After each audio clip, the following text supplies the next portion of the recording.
Hi guys, आपका फिर से एक बार स्वागत है the amazing fact in the world में। आज के हम इस वीडियो में पिरामिड्स के बारे में कुछ अमेजिंग फैक्ट्स के बारे में बात करने जा रहे हैं और कुछ ऐसे ही एक दो और अनोखे अमेजिंग फैक्ट्स के बारे में बात करेंगे। अगर आपको अमेजिंग फैक्ट सुनने में अच्छा लगता है तो आप इस वीडियो को लाइक एंड सब्सक्राइब करके रखिएगा, क्योंकि आने वाली अगली वीडियो आप पर नोटिफिकेशन आएगी। अगली अमेजिंग फैक्ट मतलब तो चलिए दोस्तों, अब हम पृथ्वी के अंदर से होकर पिरामिड्स की ओर तरफ चलते हैं। तो जैसे दोस्तों मैंने उस दिन आपको बताया था कि पिरामिड्स का रूम का टेम्परेचर हमेशा 20 डिग्री सेल्सियस रहता है। इसे एयर कंडीशनर के नाम से भी जाना जाता है। उस समय की लोगों की टेक्नोलॉजी तो देखिए कि उन्होंने उस समय के ज़माने में कि 20 डिग्री सेल्सियस रूम का टेम्परेचर हमेशा रहे, ऐसा उन्होंने अंदर चैम्बर्स बनाए थे, कमरे बनाए थे कि उन लोगों का टेक्नोलॉजी देखिए आप उस समय का कितना वो लोग एडवांस थे कि उन्होंने ऐसा आविष्कार कर रखा था। और जबकि बाहर का जो टेम्परेचर है वो 50 डिग्री सेल्सियस है। वैज्ञानिकों ने इसे देखकर वो हैरान हो गए थे। आज हम पिरामिड्स के ही बारे में कुछ ऐसे ही अमेजिंग फैक्ट जानने जा रहे हैं, एक और जो जिसके आप सुनने के बाद एक ही कहेंगे वाओ। ठीक है। वैज्ञानिक बहुत सालों से इस पिरामिड को समझने का प्रयास कर रहे हैं। उन्होंने कितने सारी चीज़ें इसमें खोजा भी है, जैसे जैसे पिरामिड्स के वॉल में, पिरामिड्स के जो दीवार है उसमें बने विचित्र चीज़, जैसे विचित्र ड्राइंगों को उन्होंने खोजा है। जैसे उनमें से कितने ड्राइंग ऐसे हैं जिनसे ये पता लगता है कि ये पिरामिड इस दुनिया का नहीं बल्कि किसी और देश के, मतलब किसी और ग्रह के वासियों ने बनाया है। जैसे जब हम और ग्रह के वासियों की बात करते हैं तभी हमारे दिमाग में एलियंस का विचार आ जाता है। तो देखिए, मैं आपको ऐसी ही एक चीज़ दिखाने जा रहा हूँ, पिक्चर, जिसमें देखकर कहीं ना कहीं हमें शक होगा कि ये हो सकता है कि इस पिरामिड को एलियन ने ही बनाया हो। ठीक है, मैं अभी आपको दिखाता हूँ एक पिक्चर। तो दोस्तों आप देख सकते हैं इस पिक्चर में, इधर ये साइड इधर एक स्पेस शिप बना हुआ है, इधर एक यूएफओ जैसा, इस साइड एक यूएफओ जैसा कुछ ग्रह दिखाई दे रहा है, और इधर कुछ मछली जैसा, कुछ जानवर जैसा दिखाई दे रहा है। इससे हमें पता चलता है कि कहीं ना कहीं उस समय के भी लोगों की टेक्नोलॉजी बहुत एडवांस थी। और इधर हेलीकॉप्टर जैसा देखिए, आपको इधर दिखाई दे रहा होगा, इधर हेलीकॉप्टर जैसा, इधर इस साइड पे। मतलब इससे पता चलता है कि उस समय की सिविलाइजेशन उस समय की कितनी एडवांस थी। मतलब ये पिरामिड कम से कम मानिए कि बहुत करोड़ों वर्ष पुराना है। तो मतलब उस समय जब इतने ही वो लोग एडवांस होंगे तो अब वो कितने एडवांस हो गए, आप इसी से अंदाज़ा लगा सकते हैं उस समय को लोगों का, और आज के समय से लोगों से कंपेयर कर सकते हैं। मतलब हो सकता है कि कहीं ना कहीं ये पिरामिड उन्हीं वासियों ने बनाया हो, ऐसा संभावना है। अब किसी को हकीकत तो नहीं पता, लेकिन ये एक संभावना जताया जा सकता है कि उन्हें लोगों ने बनाया, उस मतलब अलग ग्रह के वासियों ने बनाया होगा उस पिरामिड को।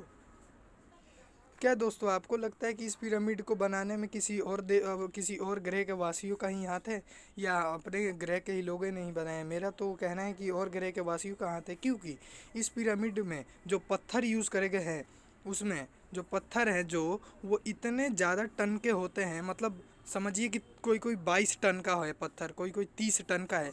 ये तो हाथी से तो ले नहीं जा सकता ऐसे। ट्रायंगल के साइज ये देखिए, ट्रायंगल के शेप का है पिरामिड, तो ट्रायंगल के शेप का तो बनाना इम्पॉसिबल है। पत्थर को ऐसे ऐसे कहाँ से खड़ा करेंगे? एक पत्थर 22 या 30 टन का है, तो उसे हम कैसे ऐसे ऐसे खड़ा कर सकते हैं? आप ही बताइए। ये तो इंसानों की तो बस की बात नहीं है। और उस समय में उतनी टेक्नोलॉजी भी नहीं विकसित हुई थी जिस समय में ये बना है। तो आप ही बताइए कि ये कैसे संभव हो सकता है। मैं आपको एक आर्टिकल दिखा रहा हूँ जिसमें आपको पता लगेगा कि इसमें एक पत्थर का कितना वजन है। तो आप इस आर्टिकल में देख सकते हैं, गीजा के पिरामिड को करीब 25 लाख चूना पत्थरों से बनाया गया था, और हर पत्थर का वजन 2 टन से लेकर 30 टन तक था। ऐसा माना जाता है कि ग्रेट गीजा पिरामिड को बनाने में लगभग 30 साल का वक्त लगा। आप देख सकते हैं कि 30 साल का वक्त लगा था, ऐसा माना जाता है, ऐसा संभावना व्यक्त किया गया है।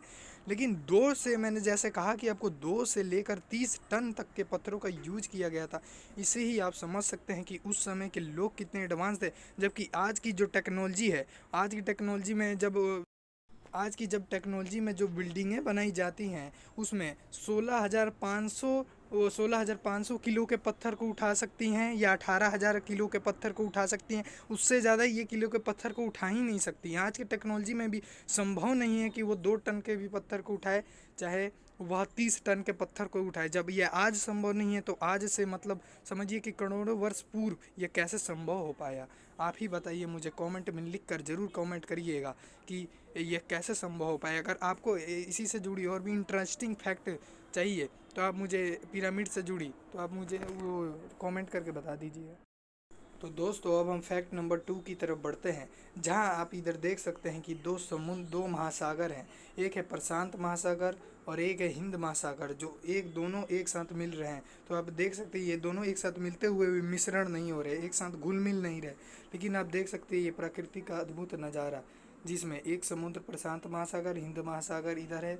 उसको दोनों एक साथ नहीं मिल रहे, दोनों एक साथ वॉल का निर्माण कर रहे हैं, पर दीवार जैसा एक बीच में विचित्र सी चीज़ बना रहे हैं। आप देख सकते हैं इसे वैज्ञानिकों ने देख बहुत हैरान हो गए थे। आपको मैं एक आर्टिकल में बताता हूँ, जैसा कि आप इस आर्टिकल में पढ़ सकते हैं कि दुनिया के 2 महासागर, हिंद महासागर और प्रशांत महासागर, आपस में मिलते हैं तो हैं लेकिन मिक्स नहीं हो पाते। ठीक है, हिंद महासागर मिलता है और प्रशांत महासागर, लेकिन मिक्स नहीं होता। प्रशांत महासागर अलास्का की खाड़ी में मिलते हैं। ठीक है, ये अलास्का की खाड़ी है जिसमें प्रशांत महासागर और हिंद महासागर दोनों एक साथ मिलते हैं।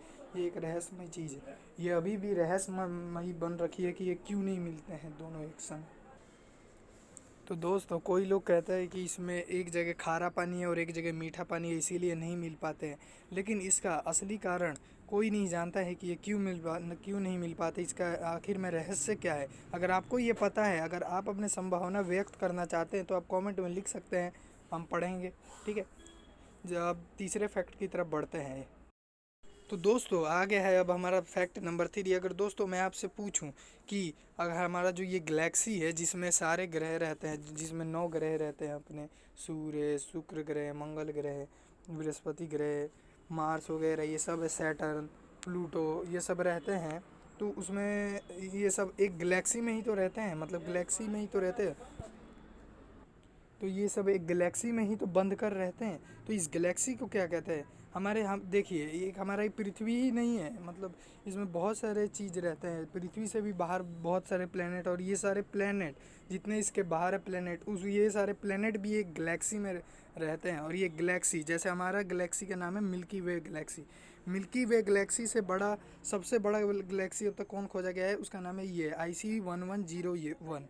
ये बहुत ही इंटरेस्टिंग फैक्ट है। ये अपना गैलेक्सी है, जो ये आप छोटा सा डॉट देख रहे हैं, ये हमारा गैलेक्सी है। इसी में पृथ्वी, सूर्य वगैरह बहुत सारे ग्रह रहते हैं। इसमें लगभग करोड़ों अरबों ग्रह इस मिल्की वे में निवास करते हैं।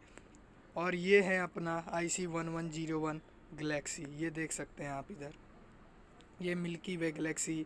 मिल्की वे से बड़ा ये वाला, मिल्की वे से बड़ा ये एंड्रोमेडा गैलेक्सी, उसके बाद M87 गैलेक्सी, उसके बाद ये देखिए सबसे बड़ा गैलेक्सी IC1101। मेरा ये कहने का मतलब नहीं है कि यही एक बड़ा गैलेक्सी IC1101, इससे भी बड़े कई गैलेक्सी हैं जिसे हम आज तक खोज नहीं पाए, समझिए। और इन सब गैलेक्सियों को भी मिलाकर एक और गैलेक्सी बनता है जिसे मल्टीवर्स कहते हैं। ठीक है, और इन मल्टीवर्स की तरह बहुत सारे और मल्टीवर्स है, और मल्टीवर्स में को सब बहुत सारे मिलाकर सुपर वर्स बनता है। और ऐसे ही कर करके बहुत सारे आगे मतलब चले जाते हैं गैलेक्सी के तौर पर।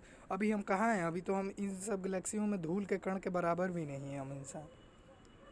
तो चलिए दोस्तों, आज हम वीडियो को इधर ही स्टॉप करते हैं। अगर आपको ऐसी इंटरेस्टिंग और मज़ेदार फैक्ट जानने हैं तो आप हमारे चैनल को लाइक एंड सब्सक्राइब करके रखिएगा नेक्स्ट वीडियो का आने के लिए। जब तक के लिए बाय।